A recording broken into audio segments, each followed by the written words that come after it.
Loving Father, we thank you. The kingdom of God is full of parables.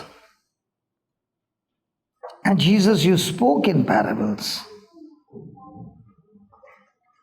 And it is you who opened the minds of the disciples and helped them to understand the parables. And understanding the parable, not only their lives were changed, but they became mighty apostles who carried the greatest treasure in their heart, the gospel, and led people out of darkness into your marvelous light. In the same way this morning, O Lord, we are all gathered here. And the gospel of Christ is the power of God for everyone who believes. So, Father, in the name of Jesus, we ask you, Holy Spirit, to have your way and bless us with understanding. How to apply the word of God in my day-to-day life and live that life of victory. Every moment we go through a battle between the sense knowledge and the word knowledge. Spirit of God, teach us how we can live that victorious life. In Jesus' name. Amen. Why do you think Jesus spoke in parables? Did he explain the kingdom of God in parables? He spoke to them in a form of a story so that they would remember and understand, right? Actually speaking, he spoke in parables that they would not understand. Hello? Are you shocked with that? He spoke in parables that they would not understand. Let's go to that scripture and see with our own eyes whether they would understand or not understand. Mark chapter 4. And Jesus is teaching the greatest parable of all in the kingdom of God, the sower and the seed. And he comes to the verse 10. He has finished with the parable. Go to verse 10, Baba. When Jesus was alone, they that were about him with 12 asked of him the parable. And Jesus said to them, Unto you it is given to know the mystery of the kingdom of God, but unto, oh my God, there are two sets of people who come to study the word. There are some who are you and some are. Can you ask your neighbor which one are you? What's your neighbor saying? You. Both of you are you. What about this side? This side all are saying we are the you. This side what are you saying? Them? How do you know you are you? Because I need to know how to know that I'm you. Because he said only the you has been given the power to know the mystery of the kingdom of God. But unto them, can you just zoom the fonts? But he said unto them, unto you is given to know the mystery of the kingdom of God. But unto them that are without, all these things are done in. All these things are done in parables. So why are they done in parables? He gives you the reason why. That seeing they may see, and not, and hearing they may, and not. Can you put the scripture right on the top? Some of them are stretching their necks. That seeing they may see and not perceive, hearing they may hear and not understand, lest at any time they should be, and their sins should be forgiven. Praise God. So is parable given that everybody understands? So parable is a way of speaking that only those who are inside the kingdom will be able to decode it. Otherwise, the Bible is all coded that a person can see and not perceive, hear and not understand. Now the question comes, are you in the category of you or them? How do you know you are in the category of you? Because the word speaks to us. The word will speak to you only when the power is given to you to know the mystery of the kingdom of God. Otherwise, you will speak the word, you will read it, but not understand. Look at that, what he says. They may see and keep on seeing and not perceive. How old are you, brother? 83. I met this brother the first time when I came to Sydney, the first day of service in Sydney. Can I tell you a testimony? Can I tell you a story? Yes. So you are sitting on the first row, listening to the word. And now came the time for healing. So I called him and I said, please come here. And I asked him a question. Do you believe God will heal you? I got a witness there. And he said many things. One of the things he said, the doctor said. And he said, my sickness that I have is one of the rare. There's no cure for it. And I know and I have faith in God that God has done so many miracles. I know and I know and I know God will heal me. Now when he said that, I asked him again and again and again, but he kept giving me the same answer.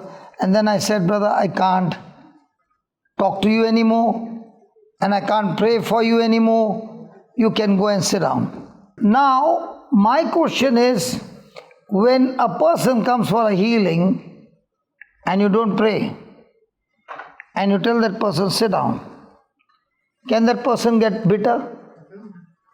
Really? Can that person get offended? But this sweet brother went and sat down, wondering what this preacher is talking about. And the others came and asked the same question. Now what was the problem with his answer? He did not believe he was already healed. So now he is believing God will heal him, and God's word says you were healed. So are we in agreement? So when we are in disagreement, can we pray? Jesus said, where two or three agree, anything on earth, it shall be done by my Father. Now are we in agreement? No. So he went and sat down. And then he saw all those who came, they said, yes, I believe. God has healed me. I believe. Now when the person says God has healed me, is he relying on the word knowledge or the sense knowledge? Sense knowledge will talk to him. Yes. The symptoms will talk to him. Yes. The reports will talk to him. Yes. Many things will talk to him. But he says, I choose not to rely on what my sense says. I choose to rely on what God's word says.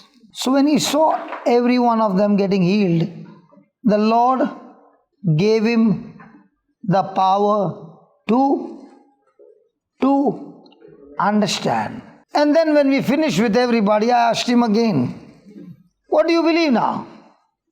He said, I believe I'm already healed. I said, come, let's agree with it.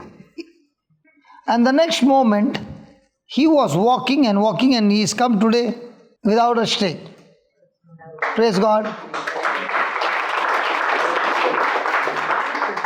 Now, unless God opens your mind to understand, you will know the scripture.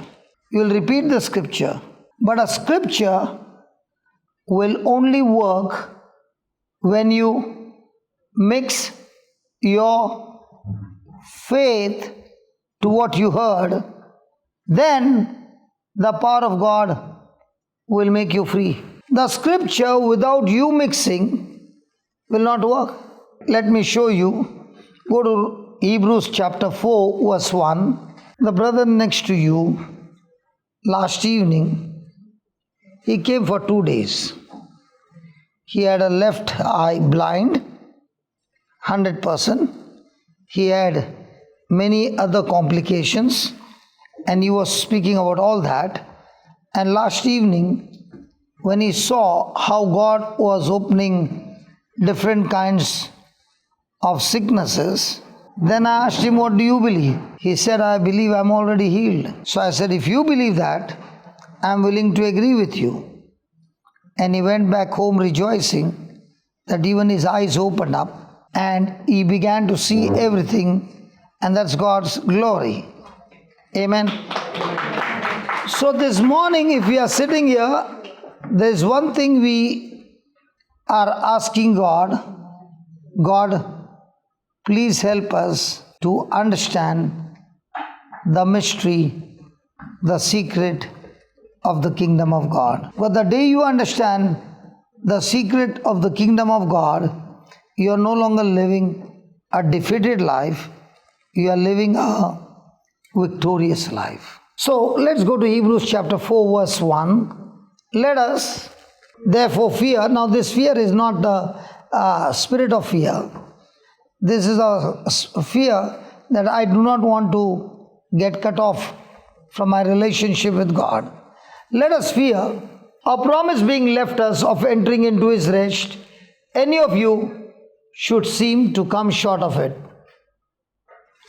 So has God given us the promise? So how can a person enter into rest? Is there a rest? Yes. Are you resting? Yes. On a chair. And what about me? So who is that rest? Is he talking about that rest, or is he talking about the mind rest? So how do you know you believe what the scripture says? Something he was talking about panther. Oh, I don't know what that panther was. Huh? Football. Okay. I don't know, but he said Panther won.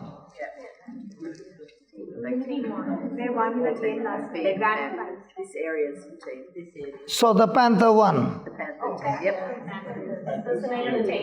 Team name is Panthers. Okay, Panthers won. Panthers. Okay. Panthers won. Now those who are watching that match live, were they under pressure? Those who were watching.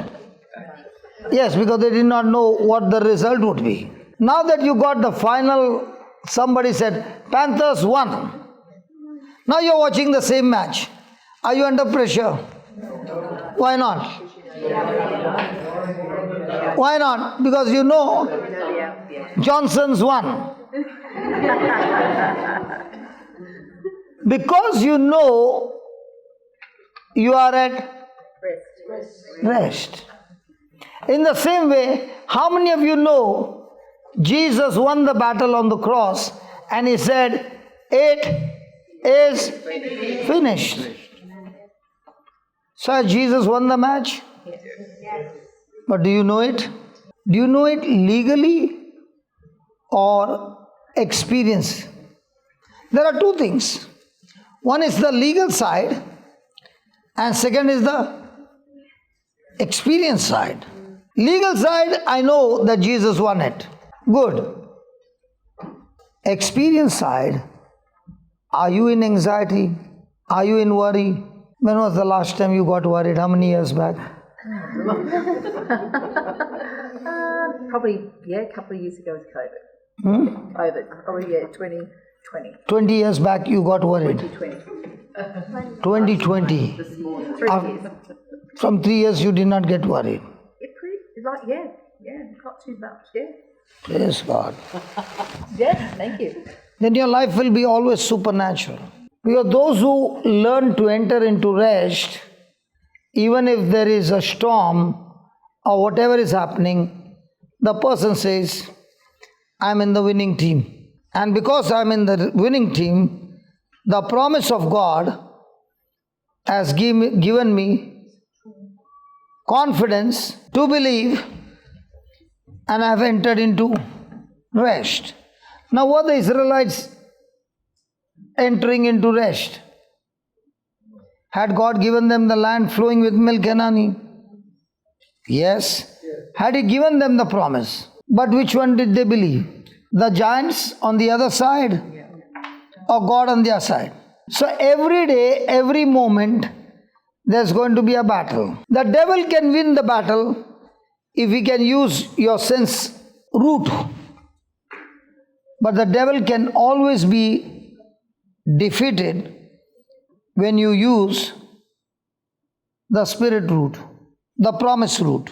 Because in the promise root, you are saying, I am going to believe the promise which is unseen. It does not speak to my senses at all. It makes no sense, but it makes tremendous sense to me in my faith, in my spirit, because Jesus has won the match and has given it to me as a gift, as my inheritance. And that is the battle that each one has to go through.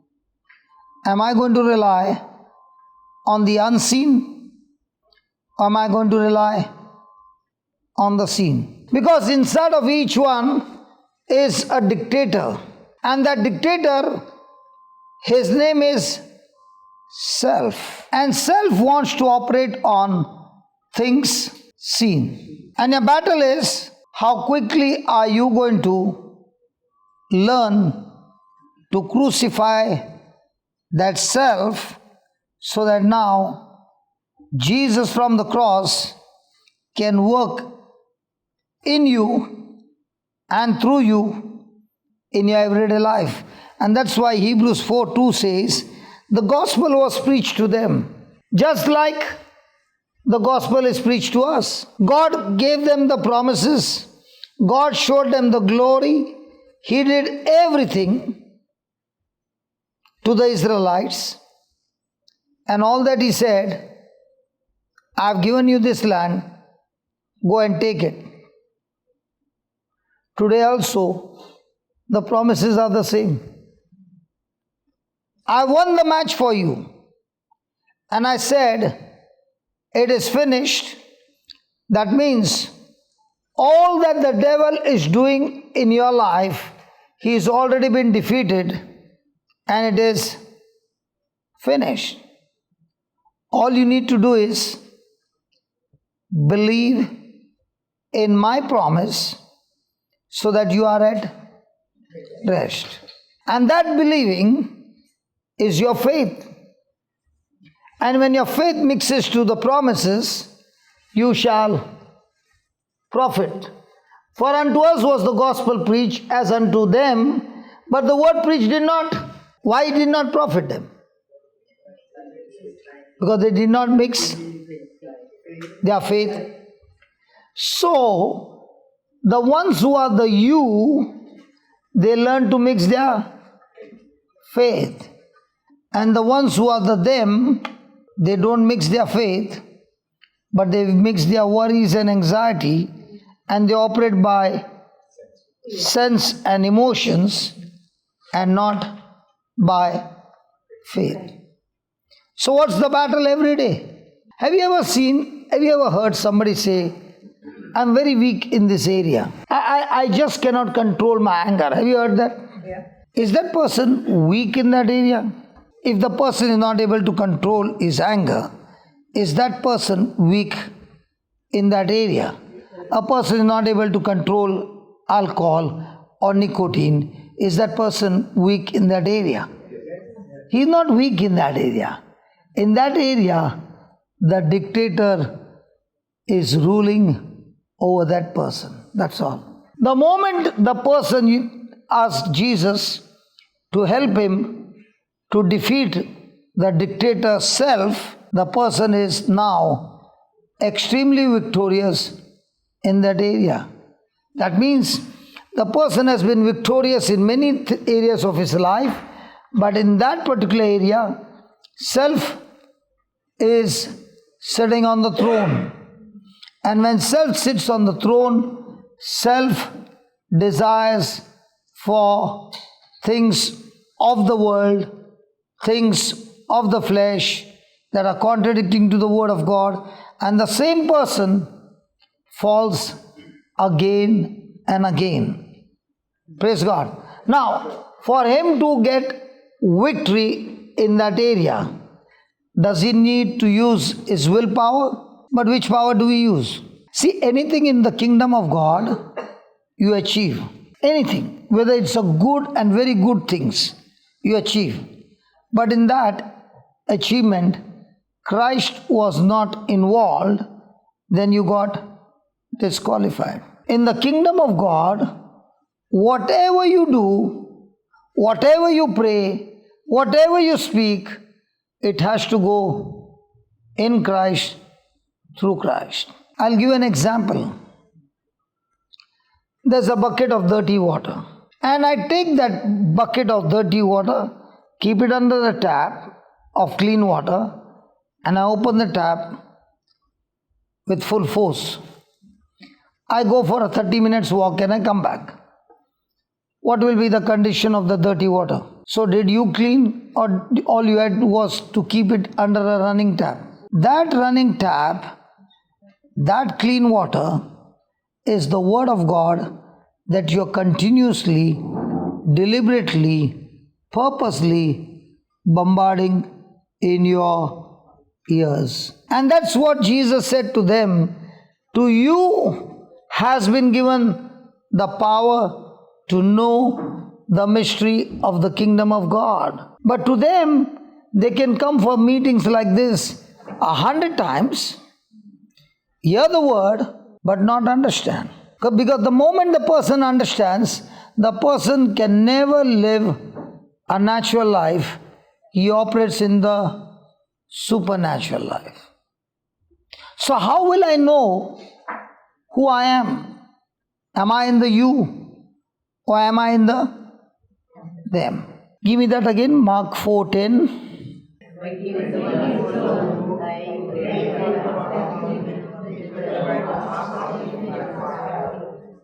When Jesus was alone, the multitude, is it the multitude or the 12? And few others. But when he was giving the parable, were they multitude or few? What happened to the others?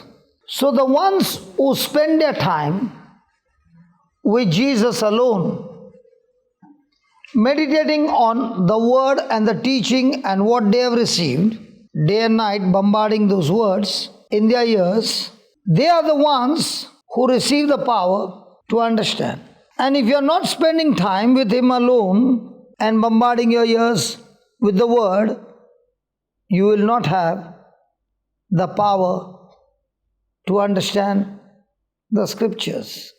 When I was brought to church, I did not come to church, I was brought to church in a critical point.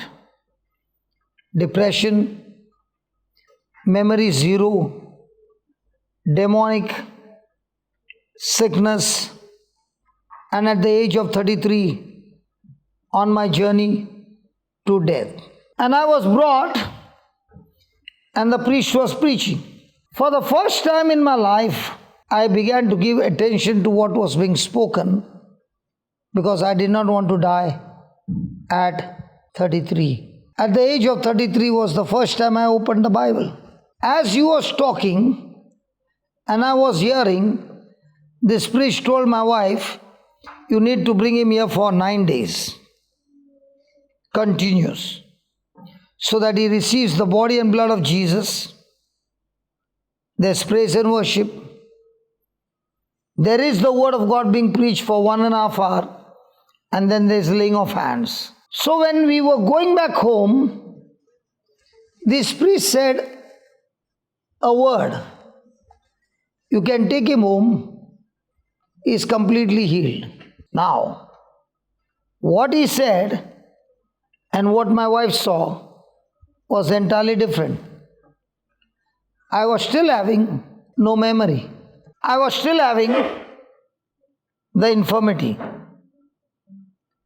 I was still not recognizing who she is. What she kept speaking to me all the way long was, you are completely healed. Now, with the sense knowledge, was she talking the truth? It was the biggest lie. But with the word knowledge, was she talking the truth? So did she go through a fight between a fact and the truth? And she repeated, taught my children to do the same, and the next day they started saying the same thing. Now what were they bombarding in my ears? You are completely healed in Jesus' name. And what are the symptoms saying? No, they are telling lies. They are telling lies. They are telling lies. They are telling lies. You can yourself see. But on the fifth day, a miracle took place. I called her name. The moment I called her name, she was shocked. Tears rolling down. She went and brought the children and said, who are these? I said, these are our children. And now tell me, who are you? I'm your husband. And what is your name? I spoke my name. And on that day, the memory got restored, and my neck would be all the time this way.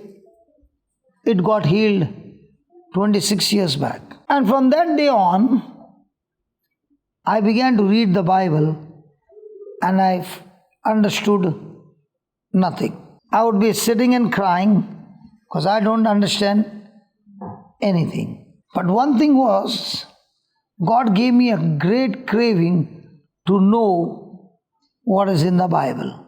I remember when I read the 4 Gospels, I called up one of my uncle who is very much in the church and asked him, I never knew Jesus died 4 times. So he asked me, which Bible are you reading? I said, I'm reading the Good News Bible. He said, the Bible is right. But where did you learn he died 4 times? I said, I just finished Matthew, Mark, Luke, and John. And I said, they are all 4 talking about the same Jesus. Now, do you understand from where I come? And my journey began. 15 days, 20 days, reading, not understanding, spending 7 hours, 8 hours, 9 hours. But one day, something happened. Those words became full of light. And I myself don't know how I came out of the gangs, how I came out of the club, how I came out of addictions, how I came out of TV.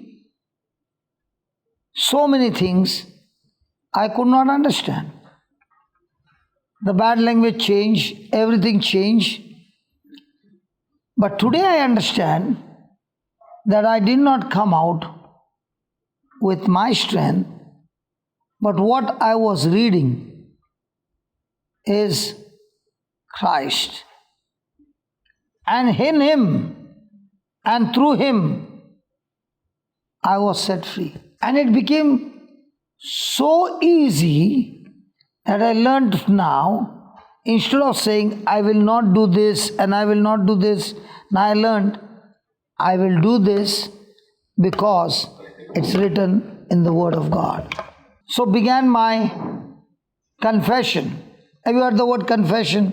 What is confession? Most of the time, our mind is full of confessing what we did. But actually speaking, God wants not only to confess that, but much, very much more, He wants us to confess what Christ did for you. How do you enter the rest? Not by confessing the whole day what you did, but confessing the whole day what Christ did for you. Now, which one are we champion? Hello, which one are you champion? Not our glory, that is Satan's glory. When we confess what is Christ's glory, now you begin to realize, hey, there is power in confession. Give me Romans chapter 10 verse 8. There is so much of power in confession. Look at what he says. What said it? The word is nigh you, is near you, even in your and in your mind. Mind.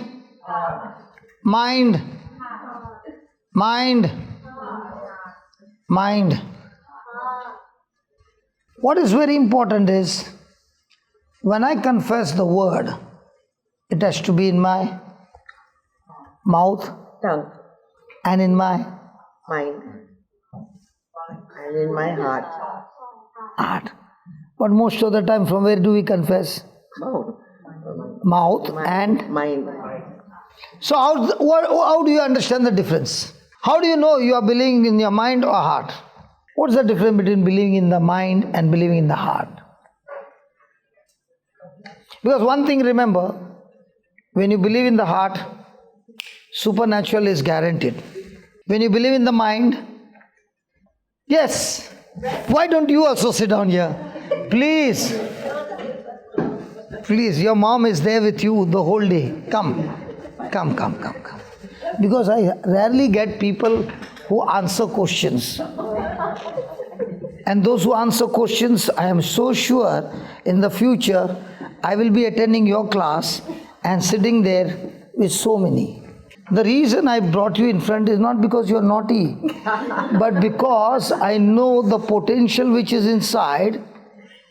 If I can tap into that potential and show you who you are in Christ, wow, it's going to be amazing in the future. How do you say believing in the heart and believing in the mind? Okay, is that the Bible? Yes. Now I want you to listen. See, every word you speak will be taken into account, okay? Sorry, every word I speak Will be taken into account to differentiate between the mind and the heart. So I'm cautioning you before you answer. Is this the Bible? Not the Bible. Now I just put one sentence, she's become so cautious. The Bible, yeah, it's the Bible. Yeah. Is this a book? It's a book. It's a book. Is the Word of God? Yes. It's the Word of God. Can you turn the pages? Yep.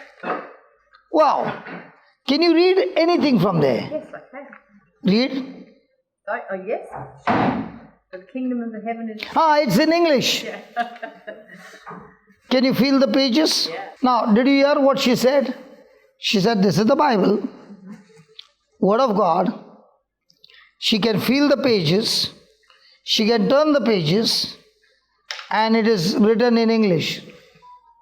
Now, did she speak from a heart or mind? Mind. So from the heart, what are you going to speak? Help her.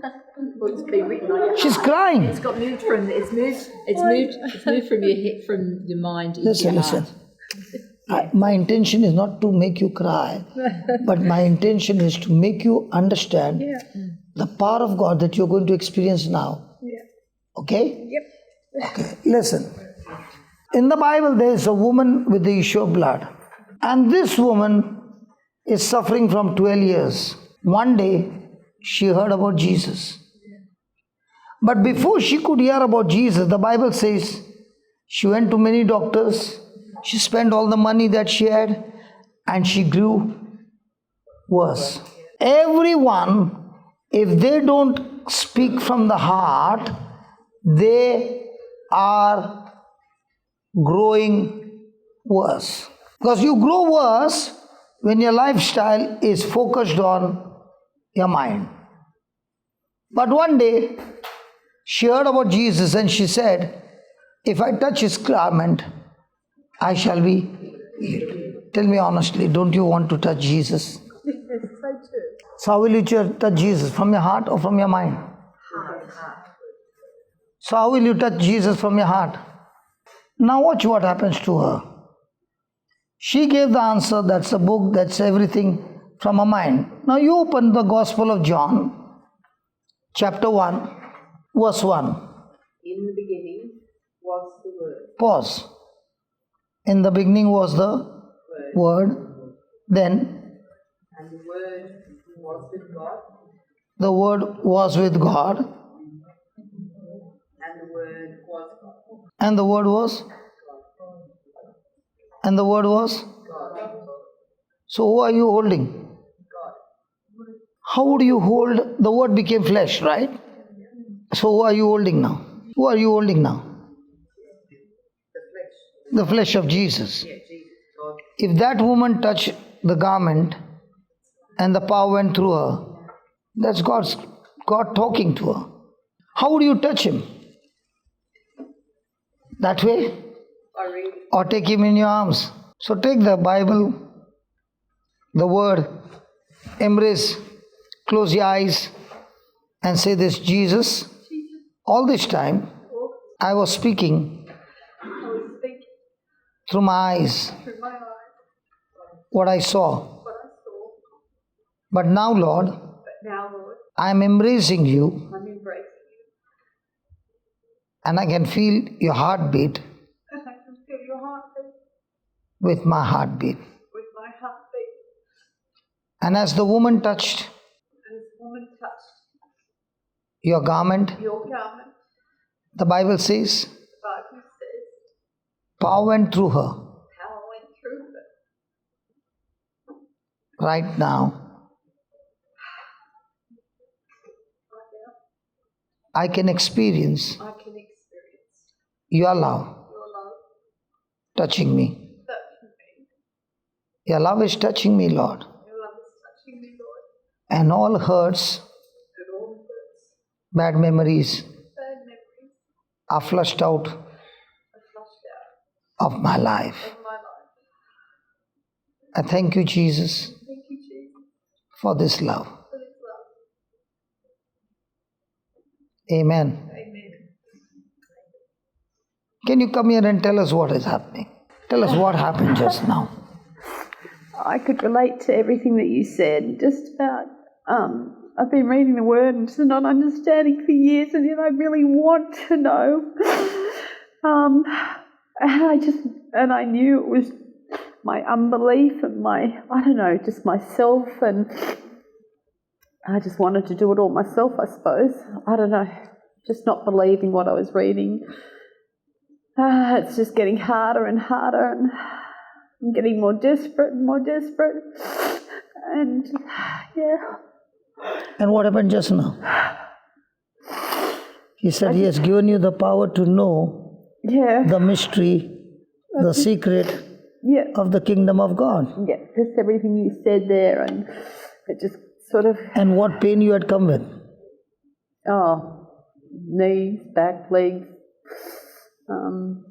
addiction to food. I'm doing a program now for food addiction. Just And check your knees. liver. They are brand new. They're brand new. They're brand new. Everything left you. Everything's left me. Yep, I'm healed. Yes. Thank you, Lord. Thank you. Thank you, Jesus. Thank you.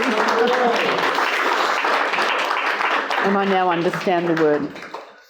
Say that, Lord Jesus, Lord Jesus, I thank you I thank you for giving me the power for giving me the power to know to know the mystery, the mystery, the the secrets secrets of the kingdom of God. of the kingdom of God. Thank you, Lord, Thank you, Lord, for filling me with your love. for filling me with your love. I can experience your love, I can experience your love touching me, touching me, holding me, holding me, and you have set me free and you've set me free from all bad memories. from all bad memories.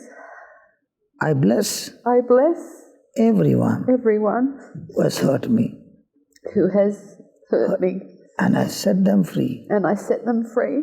I'm out of the prison of bitterness, And out of the prison of bitterness, offense, offense, in the name of Jesus. in the name of Jesus, And I'm set free. I'm set free. Thank you.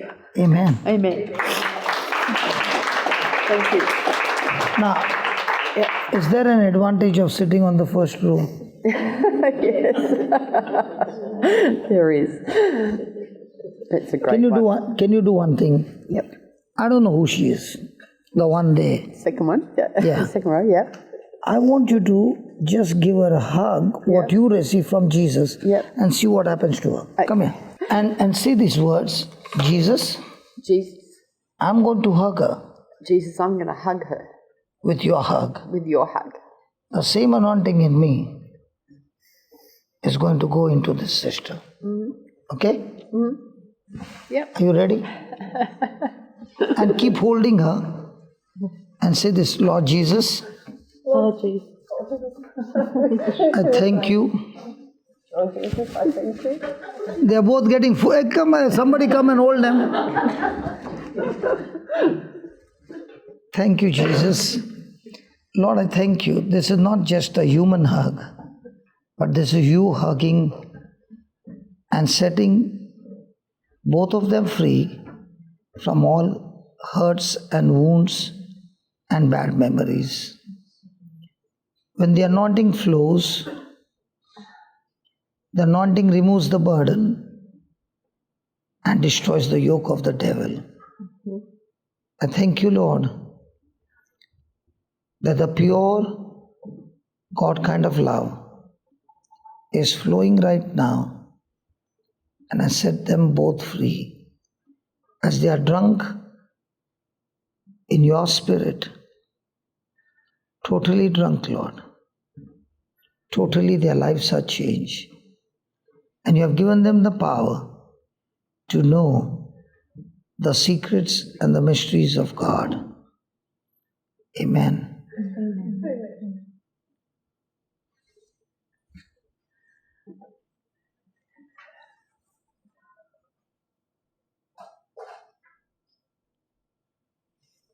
So beautiful.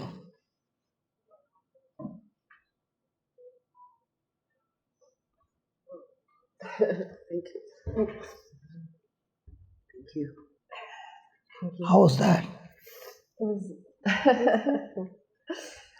Praise God. Praise God. Don't you want to go and hug your sister? Sister, come here.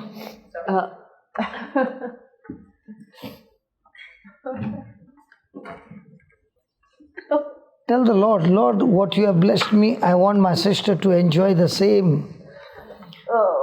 Lord, let our family, every member of our family be drunk in this love, that all action of the devil is destroyed in the name of Jesus. God is love, and where there is love, there is a spirit of liberty. There is a spirit of freedom. Close your eyes and experience the freedom. You said you would not understand the mystery of God. Now God is talking to you loud and clear. Thank you, Jesus. Thank you, Jesus. Praise God. Praise God. And what sickness did you have? Oh, I don't think any. You didn't have any kind of pain or something? No, not really. Not really. Praise God. Sherry, Anna, came to Jesus only 18 months ago. And she's just taken. No, it's just that moving that from getting to It's know gone the head there into so the heart. quickly. Yeah. And no, I just came to learn more about how to heal. So today you came to learn about how to believe in the heart and not in the mind. More in the heart, yeah, and then to learn how to sort of take Jesus' power. So how do you to find your give it. sister now? I think it's great. That's probably, I think it's wonderful. She only said yesterday that, Sharon, you've got to speak after we left church yesterday. It was like, Not Sharon, say not disbelief. say, that I've got this pain and things are wrong and stuff. And now all the pain is gone. Yeah, no, I can see a breakthrough. I can certainly see. Yeah. Praise God. Praise God, praise God. Thank you so much. Hello, what about Jesus? Oh, thank you, Jesus. Oh, yes. Oh, no. Now my question is, don't you feel like with the fingers, when she's touching the Bible, everything in a sense is saying, that's a book. But in a spirit she's saying, Lord, I choose to believe your word. If your word says the word was God, then if the woman touched the hem of your garment, I'm not touching your garment, I'm touching your flesh. This happened to me years back. And the Bible became my Jesus. I can see with my senses, yeah. This happened to me as well. This is the second time that I see you, and I'm coming to see you today in thanks, in gratitude, in full gratitude to you and to Jesus and to God who kept me and my family safe. This was something that was really, really strong that happened to us, captured all of us. And if it was not for the re-strengthening, I have always listened to the word of Jesus, and it's always spoken to me. And every time I open the Bible, there are some beautiful words there, precise words to help me. Praise God. So you have been hearing me for the first time? This is my second time. The first time was the beginning of my crisis. This is now coming to the end of my crisis. And have you been in touch on YouTube? No, you reached out to us again, as God always reaches out to us. So you get hooked up on the YouTube daily. I used to. My issue was that I was being chased by a very, very rich man for many years. Yes, as my issue. So all of my phones and everything, I'm disconnected. But you can get connected on the YouTube. Hello, you can get connected on the YouTube and listen to the teachings. It is just like clean waters entering in. I don't like him to follow me or know what I do, because when I'm on anything, he'll come around beating me in my house. No, that's what I'm saying. Yeah. That's what I'm saying. When you start studying the teachings, you are building a fort around you. So then there is no fear, because now the one who is in you is far greater than the one who is in the world. Now, we did not ask God to heal her, did we? No. The moment she experienced, she read that first time, second time, third time, fourth time, she said, the word was God. She herself said, oh, now I understand. The word is Jesus. In the same way, when you heard me when you were in the beginning of the crisis. But what is very important is, you keep hearing the teachings every day, because those teachings, see, that's why he says, Baba put that Romans 10:8. The word is near you, in your mouth and in your heart. That is,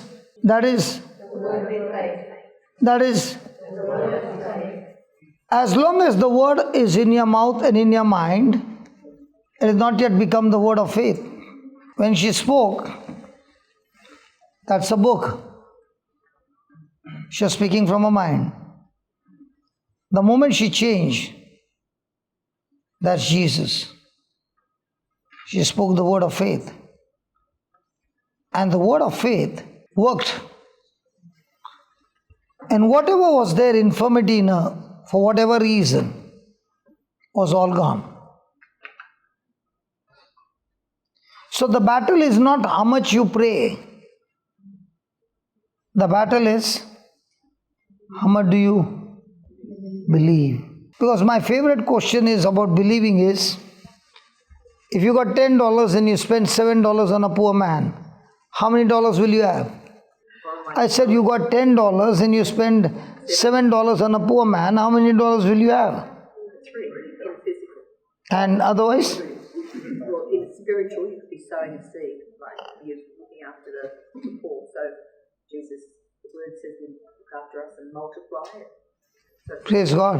praise God. So every day your lifestyle is, are you going to believe in the 3 or are you going to believe in the 700 and multiples of that? But Jesus said, when you give, it shall multiply. Now you will say it's 3, then he'll say, no, now I understand it's 700. But a person who lives by that word will all the time moved by his heart and not his mind. Because the mind can communicate to me things seen, but my heart can communicate to me things unseen. Because when you open the Bible, there's not one thing written over there that you can understand with your senses. And that's the battle. And we fight that battle by learning to believe from your heart. And that's why it's so important.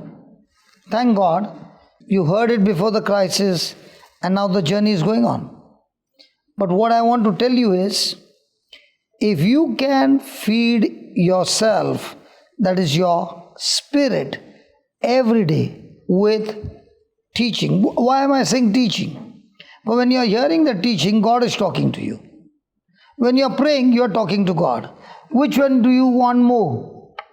God talking to you or you talking to God? So when God is talking to you, let's say for 6 hours, and you open your mouth and speak only 15 minutes of what God spoke to you in agreement, that 15 minutes is so powerful, it will change. All the mountains will be crushed out. All those who came yesterday, I said, give me just another half an hour and then you watch what happens. So the teaching was for 3 hours and the healing session lasted for 10 minutes. But after that, there was so much of glory that people were going on getting healed and they came. Now, if the same thing I start the other way, healing first and then teaching, it won't work. The teaching is given so that the preacher is able to move you from sense knowledge to word knowledge. If the preacher is able to do that, fantastic. And the preacher is able to do that by teaching and the Holy Spirit confirming the teaching with accompanying signs and wonders. Praise God. Okay, before we stop, I want you to write down some notes which will really help you, because remember, your greatest enemy is yourself. There is a cruel dictator. Write down. There is a cruel dictator who wants to rule over our life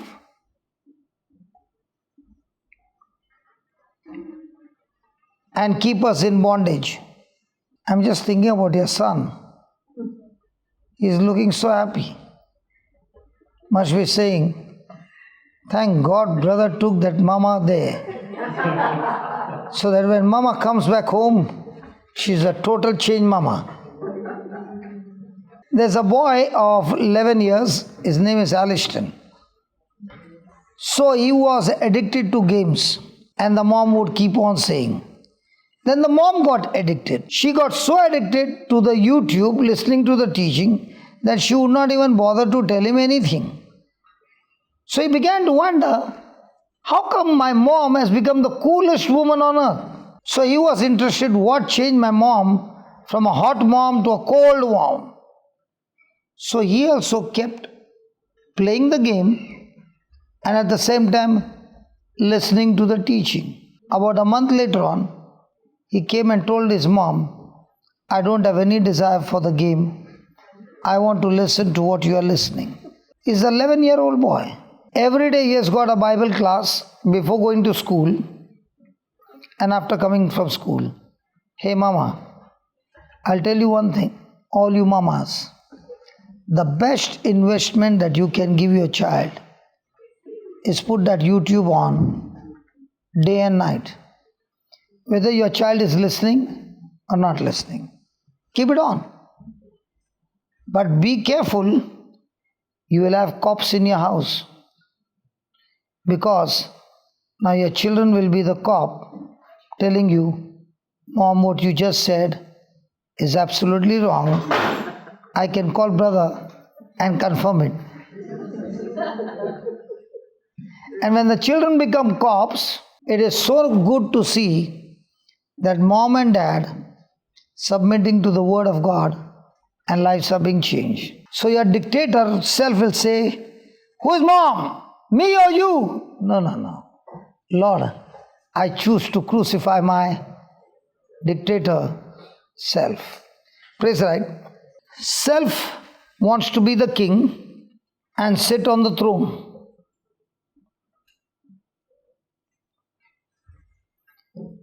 His kingdom is I, me, and myself.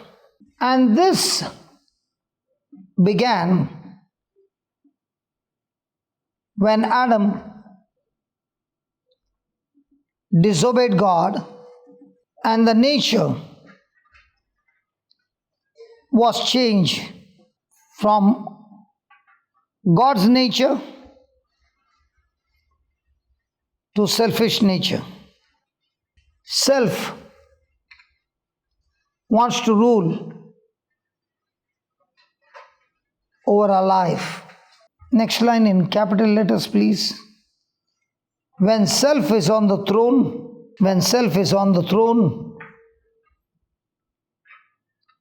Christ is on the cross. And when Christ is on the cross, when Christ is on the throne, self is on the cross. There needs to be a crucifixion of self. We all are self-natured or self-centered. We all are self-centered by nature. Our problem in life is not weakness, but the strength of King Self, who is ruling over us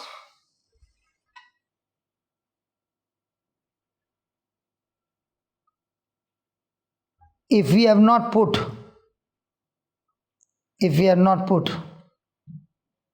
King Self to death.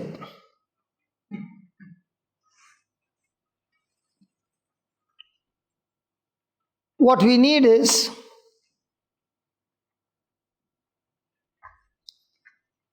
a complete change of thinking. Again in capital letters. In order to deal with King Self,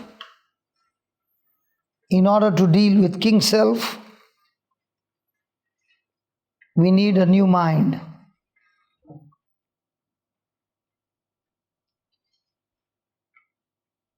The Bible says we have the mind of the Lord Jesus Christ.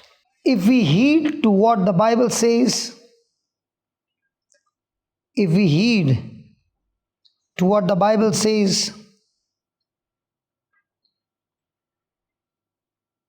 and renew our mind in Christ Jesus,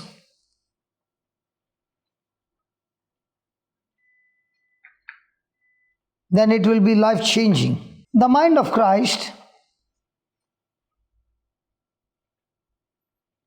is a selfless mind. That means the purpose of our life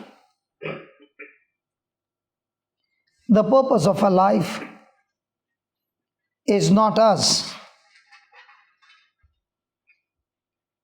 It is about God.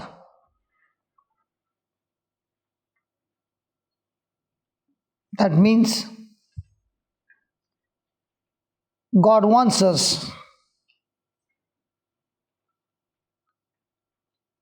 to be a blessing to others. Let me give you an example to what you wrote. Is self the king? We all have been given 24 hours. Out of the 24 hours, how much do you think about self? So is the king. And as long as self is the king, will that person ever find his purpose that God has for his life? It is only when you put that self to death. Now let me explain to you how does this happen. Do we get thoughts? Every moment we get thoughts. Now a person comes to church and starts listening to a teaching. And because it is the word of God, he cannot understand with his senses. he is depositing that word in his heart, believing that it is unseen, cannot be sensed by his senses. So that word has entered his heart and is stored in his heart. Now there comes a trial, or there comes a thought. When a thought comes and it doesn't align with God's word, is that thought coming from outside or inside? Outside. You got a word which you have stored inside your heart. Now that word also is giving you a thought. Is it coming from inside or outside? Let me give you an example so that you understand. Supposing you are working in the office and I'm your colleague and I hate you so much. Looking at your face only I start hating you. Will you laugh like this? No, no.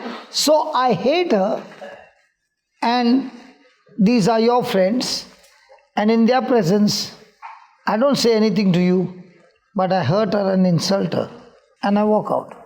Will my words play on her mind? Based on my words, will she get thoughts?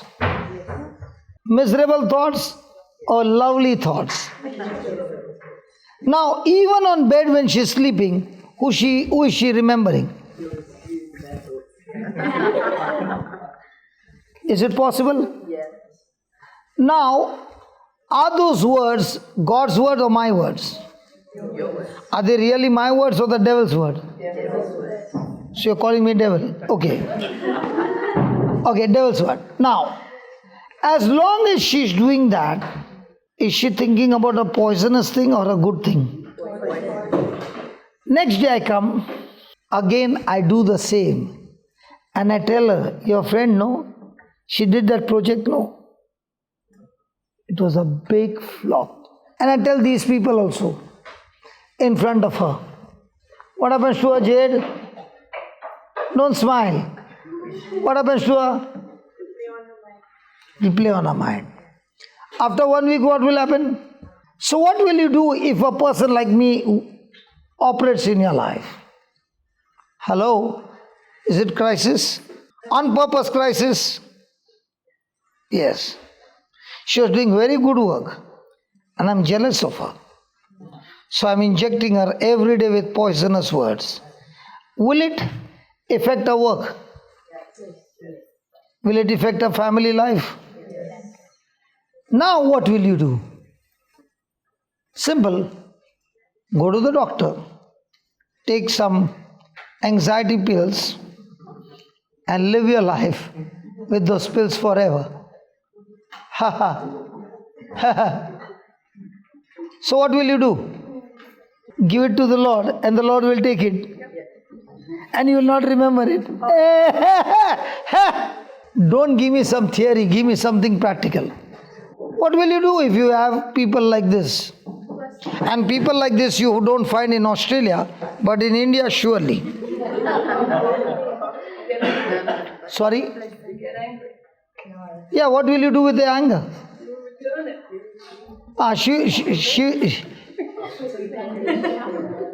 Look at her, so nice. Cooling them down with water. Now I came to know, when she's stretched out, give her a bottle of water and cool her. Can we ask Jesus what to do in a situation like this? Excuse me, can you give us the answer what to do in a situation like this? Matthew 5 verse 11. Blessed are you when men shall revile you, insult you, persecute you, and shall say all manner of evil against you.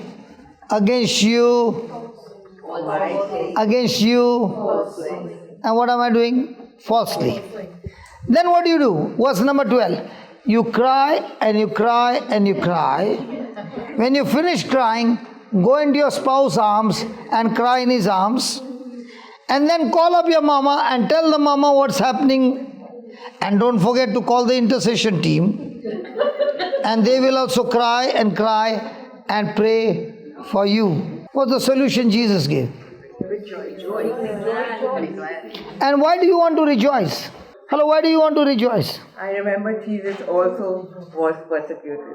So I'm a disciple of Jesus. I will follow accordingly. But also to follow, there is motivation. Yeah. And what's the motivation? Rejoice and be exceedingly crying, exceedingly confronting, exceedingly shooting the bullets. What is it? Be exceedingly glad. Why?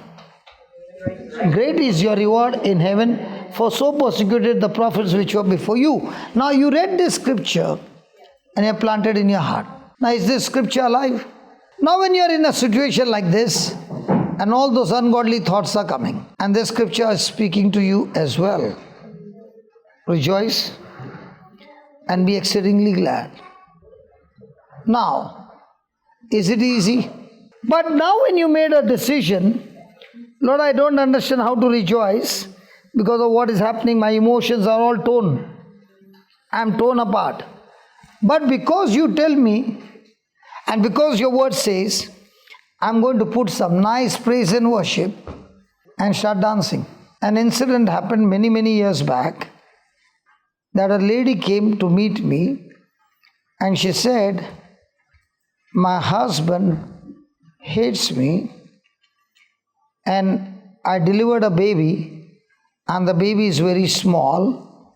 He hammered me and brought me to Bombay and dropped me outside my sister's house, the door, and said, if you come back home to the native place, I'll break your legs. Rang the bell and left her there. So when the sister heard it, she said, let's go for a service. And there I was sitting for counseling. And this lady came. So I told her, outside there is a bookstall. I was in some other place. In the bookstall, go and pick up some 3 or 4 praise and worship cassettes. In those days there were cassettes. And it's not mine, neither do I get paid for making a sale. Take it, go home, shut the windows, put it on, and both of you dance like a mad people. So a sister, she knew my story and she was willing to agree. The other one looked at me and said, he himself doesn't look like he's a counselor. He looks like one of the gangmen. So I'm not going to do it. And she refused to believe. So both the sisters went and one believed. The other one who was on the hot seat said, how can I dance when my baby is there? So this sister said, I'll do what the preacher said.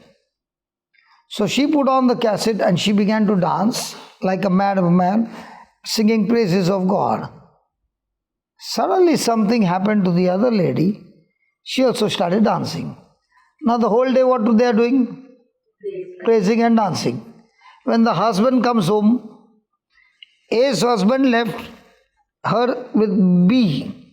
So when B's husband comes from work, everything is silent. When B goes to work, A and B are dancing. And they did it for 5 days. And then the B said to A, let's go back. I'll come to drop you. And they went back. And they saw A coming from a distance. So B said, don't worry. God is with us. Let's keep on praising God. Something happened and A was in tears and said, please forgive me. Took her in his arms and their marriage was restored. I still don't know what happened. Can I show you something? Give me Mark 4:26. And Jesus said, so is the kingdom of the world. The kingdom of God as if a man, what? Should cast seed into the ground and should touch your neighbor and tell your neighbor should sleep. But then look at the neighbor and say should sleep without worry.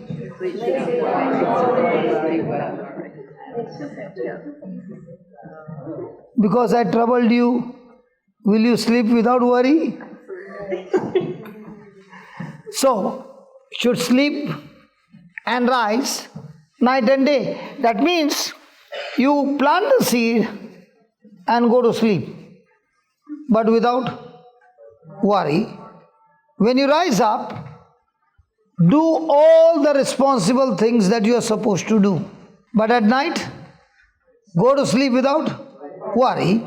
And when you are doing all those things, the seed should spring and grow up. Now, are you supposed to make the seed grow? No. You are supposed to go to sleep without worry. And you are supposed to water the seed and do other responsible things. The seed shall spring and grow up, and he knows not. What is the biggest problem? I plant this seed in my heart, and then I say, God, can you tell me how it will work? When will it work? Who will make it work? Where? How? Which? And all those questions. When those questions are asked, you are living in the flesh. So when you plant a seed, go to sleep, but without. So if I am troubling you, now there will be a question, how will I get this fellow out of my life? How will I get this out of my trouble? You do the B part, rejoicing and be glad. Now are you planting the seed? So when the thought is coming, how do you fight the thought? Don't ever fight thought with a thought, you lose. You always fight thought with the word coming out of your mouth. Because Jesus said, if you have faith, then you can say. If you have faith and you don't say, faith is never activated. So when you open your mouth and say, don't ask after that the question, how? You do your part. I had read this testimony years back. There was this mother who came to the counselor and said, my daughter is dancing in a club without clothes. And the counselor said, praise the Lord. You can imagine what the mother must be. She gave a firing to that counselor and said, are you mad? And the counselor said, 1 Thessalonians 5:18. Look at him, how efficient he is. He's not only doing this, he's saying if these people get too hot, they might leave the hall and go. So let me cool them so that they are comfortable.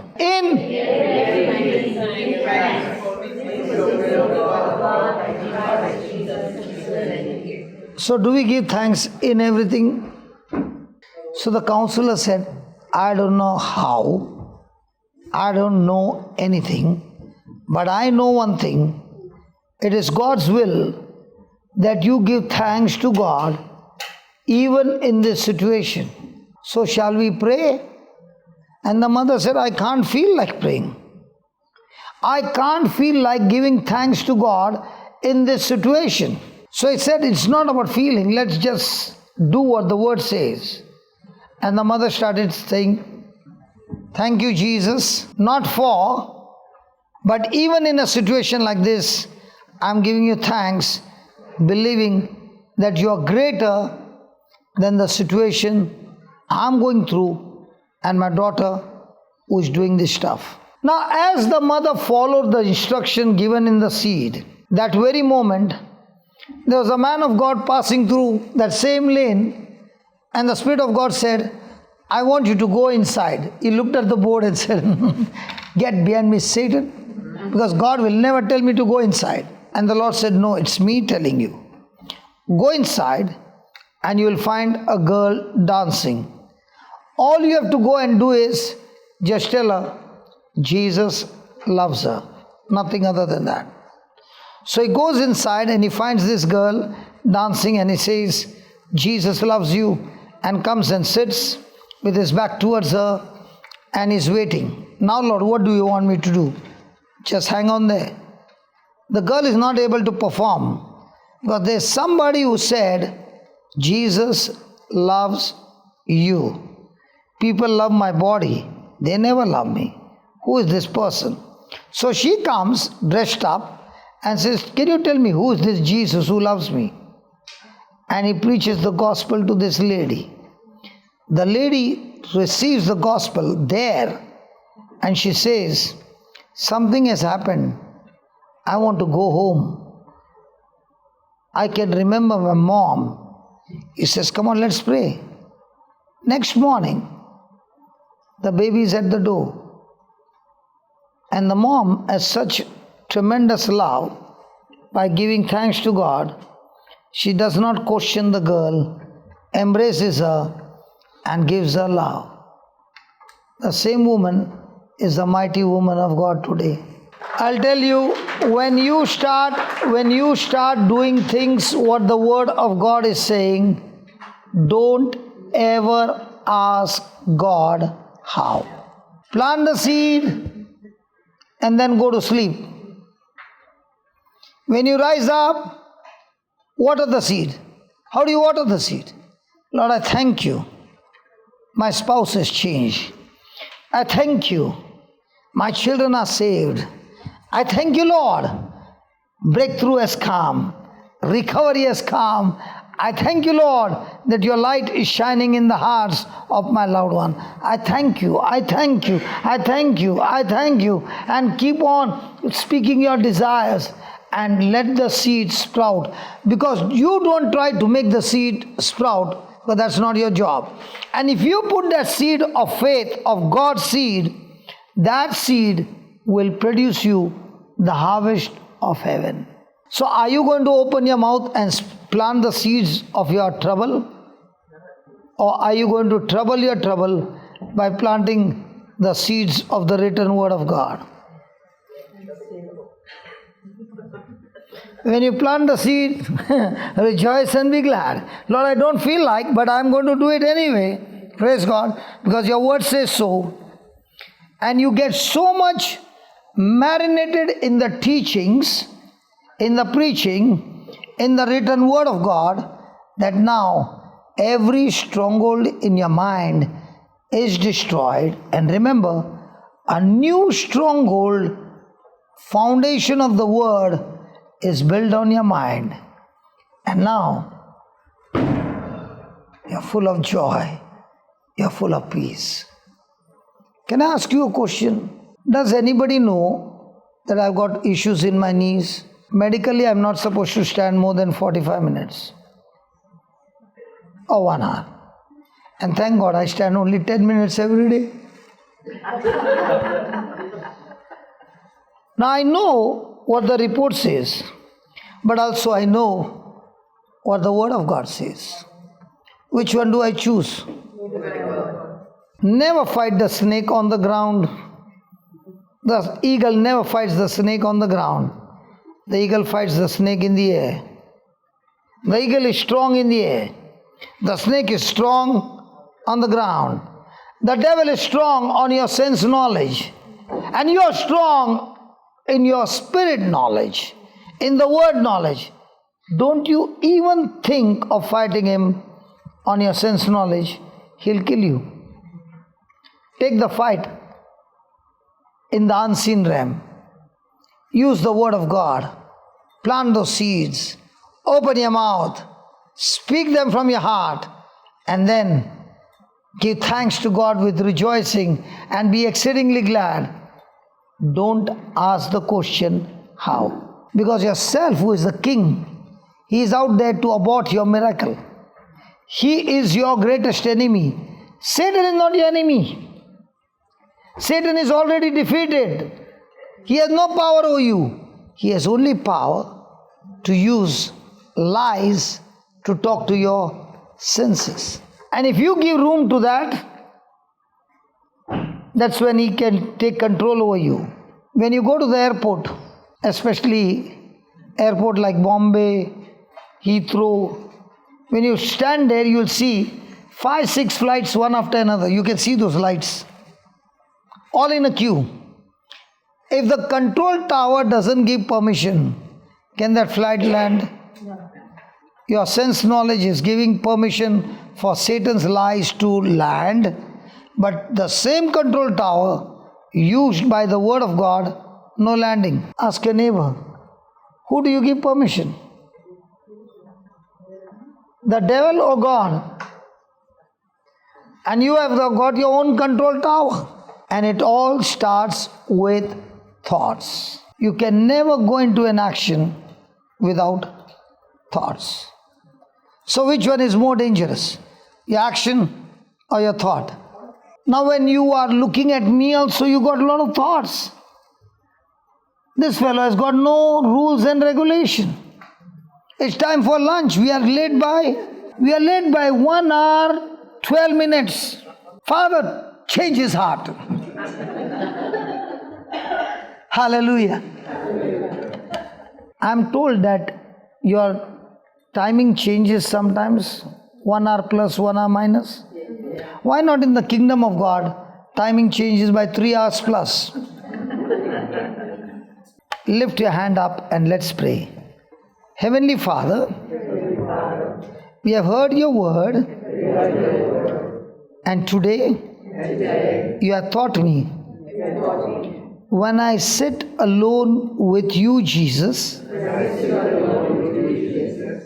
with your teachings, with the scriptures, asking you, Lord Jesus, you have promised me, to me shall be given the power to understand the mystery of the living God. Father, I thank you. I receive this power. I receive this anointing. And thank you for teaching me the truth. I realize every ungodly thought has to be attacked with the written word of God, which is a seed that I need to plant in my heart. Father, having received this power, all godly seeds in my heart are speaking to me life through revelation knowledge, so that all my senses are brought to subjection to the word of God. I thank you for teaching me the proportion to which I change my thinking is the proportion to which I believe. And what I believe is what I say. And what I say empowers me to put into action. I now understand I can use all my actions using the godly seed, the word of God, and now I live by grace that comes through the knowledge of God's word, and I mix my faith agreeing to this message, and now I'm surely experiencing a victorious life in the kingdom of heaven. In Jesus' name. Amen. Amen. Amen.